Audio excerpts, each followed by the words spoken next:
Welcome to Business Reporter's The Future of Responsible Business campaign. Climate change has reached every corner of the world. Governments and societies are putting pressure on companies and brands to change their processes so they can achieve net zero operations. But do all decision makers know exactly what net zero is? And how do we achieve it? Well, that's what we're going to discuss with Bryan McAlpine from Zenergi.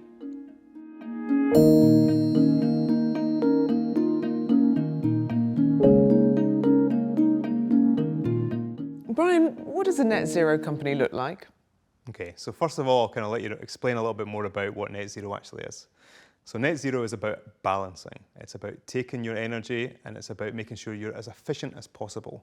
What you're trying to do with net zero is actually take the emissions out of the atmosphere that you're actually consuming. And that's quite a difficult challenge.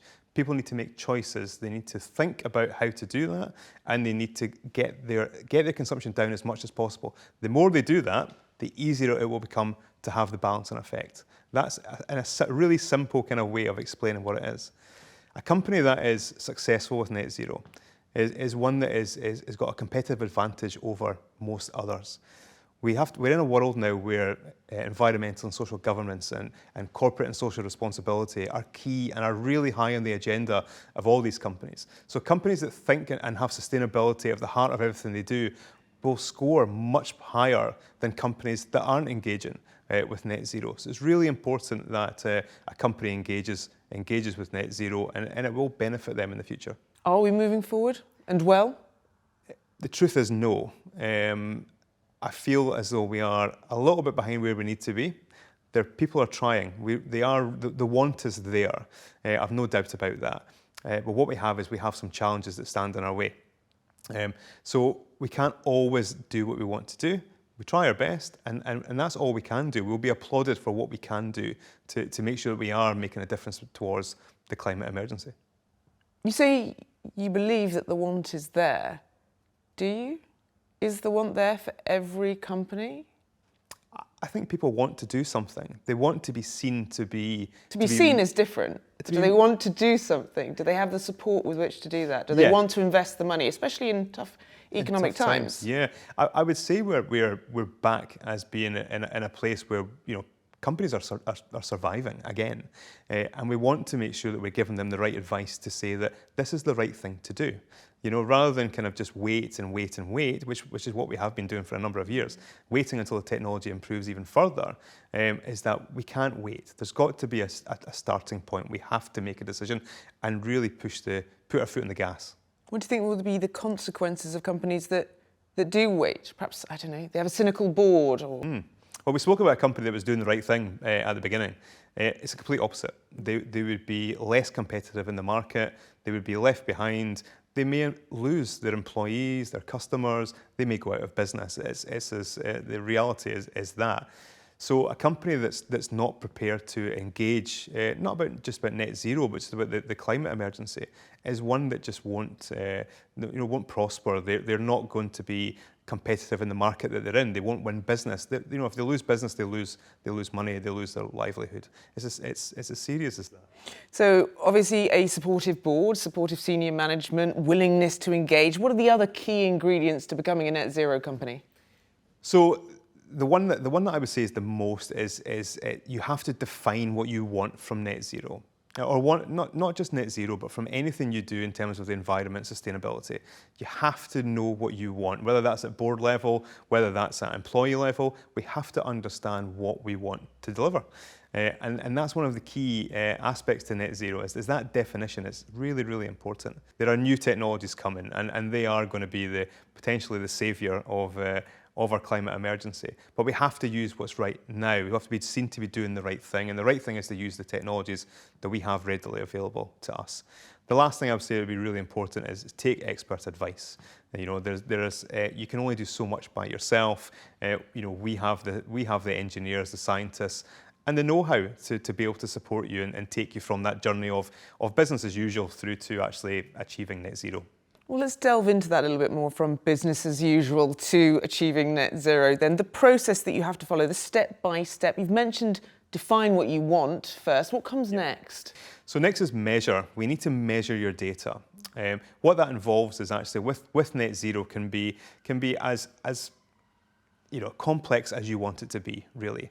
If we're speaking about defining net zero earlier, which is a really key stage to this, we speak about scopes in net zero. So we speak about scopes 1, scope 2, and scope 3. Scopes 1 and 2 are in full control of what you do as an organisation. It's your electricity, your gas, and your travel costs. Scope 3 is everything else, and that's your supply chain, your goods and services. They're much harder to control. So the measuring aspect is really key to this. Once we've defined what you want from net zero, you've defined you want scope 1 and scope 2, then we measure scope 1 and scope 2. And what that really is about your key utilities, your electricity, your gas, travel is the minimum, and we can go beyond the minimum as well to take you to that next step. Before we get to the next step, how do you make sure that what you're measuring is reliable information? The data you get, in terms of utilities, so we think about electricity and gas, they're very simple to get your data. Your suppliers have portals, and they have, you have automation. Data's coming into brokers and to third parties all the time. So we can actually get your data very, very simply, and it's readily available. Some data is not, and when we speak about scope 3 emissions about being everything else, that's when it's tricky, because actually companies that you work with, your supply chain, they may not have the same environmental ethics as you do. They may not have their data readily available, which means that if we do, in your definition, decide to include your supply chain, the data might not be as reliable. The data is only as good as you get it, as the output from it. So you have to make sure the data is good in the first place. I would say scope 3 is going to be challenging for most, but certainly scope 1 and scope 2 is very accessible. So we've got define, we've got measure. What comes next? Okay, so the next stage is probably one of the most critical stages. And what we need to do at that stage is we need to then prepare. And prepare, by that I mean we've done the definition, we've done the measuring. Now we need to get our engineers involved. We need to engineer our designs. We maybe need to go to site. We need to take some on-site measurements. We need to start thinking about engaging your stakeholders. We need to start getting that sign-off from your board to say, actually, yes, the measurements are correct. We know what we need to do, and we need to get that signed off. Once we get the sign-off, we can then take it to the next stage, which is really, that's the fun part. Tell me about the fun part then. Okay, so the fun part is actually to deploy some of these projects. So we've measured and we've got your strategy written out. We know how we're going to get there. We know how long it's going to take. What we now need to do is to start taking those projects in the early years and start to take those forward. And that could be anything from simple behavioural changes through to solar panels on your roof to a wind turbine. It could be anything, air source heat pumps. There's lots of things that we can do, but there will be a timeline around that. So that is the fun part, because that's when we start to get involved. We're not a company that just will design and walk away. We're a company that designs and actually takes you right through the whole process. We will find that solution and we will deliver that solution. We project manage every project that we do to make sure that you are, based on the measurements we've taken, based on the engineers' data, that we hit those targets. What do you think is holding most companies back? For me, it's finance. Cash flow is an issue, certainly at a time now where we are in an economic and a climate emergency. But funding is really important. Some companies need funding. They can't just go out there and find money to be able to do these projects. Don't get me wrong, there's lots of projects that won't cost anything, but there are investment, or there will be investment required for those bigger projects that are actually going to get you to net zero. So the funding part of it is really important. There's other things that will kind of hinder people moving forward as well, and that could be down to grid infrastructure, that could be down to thinking about hydrogen, thinking about emerging technologies, and maybe just not having the skill sets to be able to maintain those going forward. So there's lots of challenges, but finance for me is the one, because that's what's going to hold people back. It's the pounds and pence is really important to businesses right now, and do they have the capex to be able to go out there and spend money on looking at sustainable projects? I would say yes, start now. Don't be that cynical company that's actually can't do it because they don't have the willingness because of resource. It's taking that chance, and they have to think about, we need to be setting ourselves or going with a sustainable model. So what does Zenergi bring to the table? So we spoke about our years of experience. You know, we have been around for a long time. We are a company with engineers, you know, and we're there to engineer that design for you. We're there to give you that confidence that what we're looking at is correct. There's a lot of people out there that will try to look at net zero and try to do it themselves. What they need is their reassurance, but they need us to be able to take that to the next stage and say, actually, do you know what? You did really well there, but there's things that we can do to maybe make this you know, a bit more real and get you to where you need to get to.